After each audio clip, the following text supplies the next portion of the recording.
नमस्कार और स्वागत है। आज हमारे पास फुजियामा पावर सिस्टम्स की Q2 FY26 अर्निंग्स कॉल का ट्रांसक्रिप्ट है। ये 10 दिसंबर 2025 को हुई थी। और देखिए, आमतौर पर जब हम अर्निंग्स कॉल देखते हैं तो नज़र सीधे रेवेन्यू और प्रॉफिट पर जाती है। लेकिन आज हमारा मिशन थोड़ा अलग है। हम सिर्फ नंबर्स के पीछे नहीं भागेंगे। हम उस कंपनी की आत्मा को समझने की कोशिश करेंगे जो खुद को, मतलब एक पैनल बनाने वाली कंपनी से ज्यादा पावर इलेक्ट्रॉनिक्स और एनर्जी सॉल्यूशंस कंपनी कहती है। और इस एक लाइन में बहुत कुछ छिपा है। हम ये जानने की कोशिश करेंगे कि भारत के उन टियर 2, टियर 3 शहरों और गांवों में जहां आज भी ग्रिड पर भरोसा नहीं है, ये कंपनी चुपचाप एक क्रांति कैसे कर रही है। तो चलिए इसकी परतें खोलते हैं। शुरुआत करते हैं सबसे बुनियादी सवाल से। चेयरमैन पवन कुमार गर्ग ने कॉल में एक बहुत दिलचस्प बात कही कि फुजियामा सिर्फ सोलर पैनल नहीं बेचती, वे संपूर्ण समाधान के लिए सिस्टम देते हैं। सुनने में यह थोड़ा मार्केटिंग जैसा लगता है ना? इसका असली मतलब क्या है? ये सिर्फ मार्केटिंग नहीं है, यही इस कंपनी का मतलब पूरा बिजनेस मॉडल है। इसे समझने के लिए हमें उनके ग्राहक को समझना होगा। अच्छा। फुजियामा का पारंपरिक ग्राहक दिल्ली या मुंबई का वो व्यक्ति नहीं है जो अपना बिजली का बिल कम करना चाहता है। उनका ग्राहक उत्तर प्रदेश के एक छोटे शहर का दुकानदार है या हरियाणा के गांव का किसान, जिसके लिए बिजली का आना जाना बिजनेस और जिंदगी का सबसे बड़ा सिरदर्द है। अच्छा, तो मतलब ये सब्सिडी वाले on grid rooftop solar market में नहीं खेल रहे, जहां लोग ग्रिड को बिजली बेचकर पैसे कमाते हैं। बिल्कुल नहीं। ऐतिहासिक रूप से इनका पूरा फोकस ऑफ ग्रिड और हाइब्रिड समाधानों पर रहा है। ओके। ये वो सिस्टम है जहां सब्सिडी की नहीं बल्कि बैकअप की जरूरत है। ग्राहक एक वास्तविक रोजमर्रा की समस्या को हल करने के लिए अपनी जेब से पैसा लगा रहा है। भरोसेमंद बिजली की कमी। हाँ बिल्कुल, तो आप सही कह रहे हैं। फुजियामा सोलर पैनल नहीं बल्कि भरोसेमंद बिजली बेच रही है। पैनल तो बस उस वादे को पूरा करने का एक जरिया है। ये तो पूरा नजरिया ही बदल देता है। तो उनके ग्राहक को 3 चीजें चाहिए: सोलर इन्वर्टर, सोलर बैटरी और सोलर पैनल। और वो चाहता है कि ये सब एक ही छत के नीचे मिल जाएं। एग्जैक्टली। और यहीं पर उनकी असली ताकत सामने आती है। फुजियामा की जड़ें पावर इलेक्ट्रॉनिक्स में है, यानी इन्वर्टर बनाने में। वो इस बिजनेस में 30 साल से हैं। अच्छा। पैनल बनाना तो उनके लिए एक तरह से बैकवर्ड इंटीग्रेशन है। मतलब अगर आप एक मशहूर रेस्टोरेंट चलाते हैं और अपनी सब्जियां भी खुद उगाने लगे ताकि क्वालिटी पर पूरा कंट्रोल रहे, तो वो हुआ बैकवर्ड इंटीग्रेशन। समझ गया। फुजियामा भी वही कर रही है अपने सिस्टम की रेसिपी के लिए पैनल खुद बनाकर। और इसलिए शायद उनका 90% से ज्यादा बिजनेस B2C है, सीधा ग्राहक को। हाँ, ये जो 90% B2C मॉडल है, ये इनकी सबसे बड़ी ताकत है। इसका मतलब है कि जब दूसरी कंपनियां होलसेल मार्केट में कीमतों के उतार चढ़ाव से जूझ रही होती हैं, फुजियामा का अपने ग्राहक से सीधा रिश्ता है। बिल्कुल, ये अपनी दुकान के मालिक खुद है, किसी बड़े मॉल के भरोसे नहीं बैठे। ये फिलॉसफी सुनने में तो बहुत अच्छी लगती है, पर क्या ये पैसों में भी दिख रही है? आंकड़े क्या कहते हैं? तो Q2 के नंबर्स देखें तो रेवेन्यू करीब 5,679 मिलियन रुपए, मतलब लगभग 568 करोड़ रहा। पिछले साल के मुकाबले ये 73% ज्यादा है। That's a huge jump. बहुत बड़ा। और अगर पूरे 6 महीने H1 को देखें तो रेवेन्यू 1165 करोड़ के पार था, जो 61.5% की ग्रोथ है। बिल्कुल। और इस ग्रोथ के पीछे 2 मुख्य कारण हैं जो ट्रांसक्रिप्ट में बताए गए हैं। पहला, उन्होंने अपनी इन हाउस पैनल और बैटरी बनाने की क्षमता बढ़ाई है। हाँ, जिससे लागत कम हुई। हाँ, और मार्जिन बेहतर हुए हैं।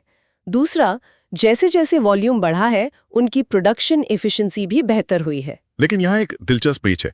जहाँ साल दर साल ग्रोथ शानदार है, वही Q1 की तुलना में Q2 में रेवेन्यू में करीब 4.9% की गिरावट आई। हाँ। अब मैनेजमेंट इसका कारण सरकार द्वारा सोलर उपकरणों पर GST दर 12% से घटाकर 5% करना बता रहा है। ये तर्क सुनने में तो सही लगता है, लेकिन क्या ये मुमकिन है कि ये बस एक बहाना हो सकता है उस तिमाही में डिमांड कमजोर रही हो? ये सवाल बहुत जायज है, लेकिन इस मामले में ये तर्क काफी मजबूत लगता है। आप सोचिए, आप एक डीलर हैं और आपको पता है कि अगले महीने से आपके हर 1 लाख के माल पर 7,000 रुपए कम टैक्स लगेगा। तो मैं अपनी खरीदारी रोक दूंगा? बिल्कुल, आप रुक जाएंगे। और यही पूरे देश में हुआ। जैसे ही GST कटौती की घोषणा हुई, चैनल पार्टनर्स ने अपनी खरीदारी टाल दी। इससे लगभग 1 महीने तक बाजार में एक तरह की सुस्ती आ गई। सही बात है। तो ये डिमांड की कमी नहीं थी, बल्कि डिमांड का क्या कहते हैं, पोस्टपोनमेंट्स था। ठीक है, ये समझ में आता है। तो आंकड़े अच्छे हैं, लेकिन जो GST वाला किस्सा है वो दिखाता है कि बाजार कितना नाजुक हो सकता है। शायद इसी नाजुकी से बचने के लिए कंपनी अब कुछ बड़े दांव खेल रही है ना? बिल्कुल, वे अब सिर्फ अपने मौजूदा किले को मजबूत नहीं कर रहे हैं, बल्कि नए मैदानों पर कब्जा करने की तैयारी में हैं। और यहीं से कहानी और ज्यादा दिलचस्प हो जाती है। तो इस ग्रोथ को बनाए रखने के लिए आगे का क्या प्लान है? मैंने कॉल में रतलाम और दादरी का जिक्र सुना। ये प्रोजेक्ट्स इतने अहम क्यों हैं? हाँ, 2 बड़े प्रोजेक्ट्स हैं। पहला, रतलाम मध्य प्रदेश का प्लांट। आईपीओ से जो पैसा आया है उसका इस्तेमाल करके मार्च 2026 तक अच्छा, सोलर पैनल, इन्वर्टर और बैटरी तीनों की 2000 मेगावाट की अतिरिक्त क्षमता जोड़ी जाएगी। लेकिन असली गेम चेंजर है दादरी का प्लांट। वो क्यों? यहाँ 1000 मेगावाट यानी 1 गीगावाट की सोलर सेल लाइन अगले 1 महीने में चालू होने की उम्मीद है। और ये सिर्फ क्षमता का विस्तार नहीं है, ये एक रणनीतिक बदलाव है। सेल बनाने से क्या फर्क पड़ेगा? ये इतना बड़ा कदम क्यों है? बहुत बड़ा फर्क पड़ेगा। अब तक कंपनी के पास डीसीआर यानी डोमेस्टिक कंटेंट रिक्वायरमेंट वाले सेल नहीं थे। डीसीआर? आसान भाषा में कहें तो प्रधानमंत्री सूर्यघर मुफ्त बिजली योजना जैसी सरकारी सब्सिडी वाली योजनाओं का लाभ उठाने के लिए आपके सिस्टम में भारत में बने सेल और मॉड्यूल लगे होने चाहिए। ओह, अच्छा, तो डीसीआर के बिना वो इस सब्सिडी वाली रेस में थे ही नहीं। लगभग बाहर थे। बिल्कुल, उनके पास डीसीआर कंप्लायंस सेल नहीं थे। तो इस एक कदम से वो अब टियर 1 शहरों के उस बड़े ऑन ग्रिड सब्सिडी वाले बाजार में उतरने के लिए तैयार हो जाएंगे। बिल्कुल, ये उनके लिए एक नया और बहुत बड़ा बाजार खोल देगा। इसके अलावा किसानों के लिए बनी कुसुम योजना जैसे दरवाजे भी खुलेंगे, जहां पहले वे पैनल क्षमता की कमी के कारण ध्यान नहीं दे पा रहे थे। तो ये सिर्फ बैकवर्ड इंटीग्रेशन नहीं है, ये बाजार के नए इलाकों में घुसने का टिकट है। सही कहा, वे अपने पारंपरिक ऑफ ग्रिड गढ़ से निकलकर ऑन ग्रिड के बड़े मैदान में उतर रहे हैं। लेकिन एक सवाल और उठता है। कॉल में किसी ने पूछा कि सोलर मॉड्यूल की मार्केट में पहले से ही बहुत ज्यादा सप्लाई है, कीमतें गिरी हुई हैं, ऐसे में इतनी बड़ी क्षमता क्यों बढ़ा रहे हैं? ये सवाल भी बहुत अच्छा है, लेकिन फुजियामा का जवाब उनके बिजनेस मॉडल में ही छिपा है। कैसे? उनका कहना है कि वे ओवर सप्लाई से चिंतित नहीं हैं, क्योंकि वे B2B बाजार के लिए उत्पादन नहीं कर रहे। वे जो भी पैनल बनाते हैं उसका 90% से ज्यादा उनके अपने B2C चैनल नेटवर्क के माध्यम से बिक जाता है। अच्छा, तो वो बाजार में बेचने के लिए नहीं बल्कि अपनी दुकान में बेचने के लिए माल बना रहे हैं। बिल्कुल, उनका अपने डिस्ट्रीब्यूशन और अंतिम ग्राहक तक सीधी पहुंच पर कंट्रोल है। ये उन्हें बाजार की अस्थिरता से काफी हद तक बचाता है। ठीक है, तो इनके पास प्रोडक्ट है, फैक्ट्री लगा रहे हैं, लेकिन भारत के कोने कोने में बैठे ग्राहक तक ये समाधान पहुंचता कैसे है? जमीनी स्तर पर इनकी रणनीति क्या है? इनकी जमीनी रणनीति ही इनकी असली ताकत है। इनका नेटवर्क बहुत बड़ा है, 7,500 से ज्यादा चैनल पार्टनर्स, डिस्ट्रीब्यूटर, डीलर, उनकी अपनी शॉपी और सर्विस? उसे सपोर्ट करने के लिए 600 से ज्यादा सर्विस इंजीनियरों की एक फौज है। और उनकी रणनीति बहुत साफ है, वे मौजूदा नॉर्मल इन्वर्टर बाजार को सोलर में बदल रहे हैं। अच्छा, मतलब ये नया बाजार बना रहे हैं, किसी और का छीन नहीं रहे हैं। जी हाँ। ये करते कैसे हैं? मैंने कॉल में एक 50% कॉन्सेप्ट के बारे में सुना। ये मुझे बहुत स्मार्ट लगा। ये एक तरह का मनोवैज्ञानिक दांव है। वे ग्राहक के पास जाते हैं और कहते हैं, आप एक बड़ी बैटरी वाला इन्वर्टर लेने की सोच रहे हैं जिसका बजट मान लीजिए 50,000 रुपए है। ठीक है, आप वही 50,000 रुपए खर्च कीजिए, हम आपको 50% बैटरी और 50% सोलर पैनल देंगे। तो शुरुआती लागत वही रही। बिल्कुल, लेकिन फायदा डबल हो गया।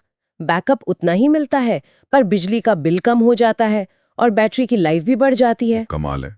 तो ग्राहक को लगता है कि वो सिर्फ एक बेहतर इन्वर्टर खरीद रहा है, लेकिन असल में वो सोलर की दुनिया में पहला कदम रख चुका होता है। बिल्कुल, एक बार उसे बिजली बिल में बचत दिखने लगती है तो अगली बार वो और पैनल लगाने के बारे में खुद ही सोचने लगता है। सही बात है। और इस पूरे रिश्ते की नींव सर्विस पर टिकी है।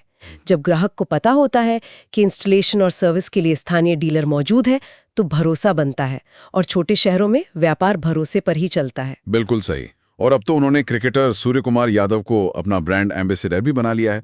ये दिखाता है कि कंपनी अब राष्ट्रीय स्तर पर भी अपनी पहचान बनाने को लेकर कितनी गंभीर है।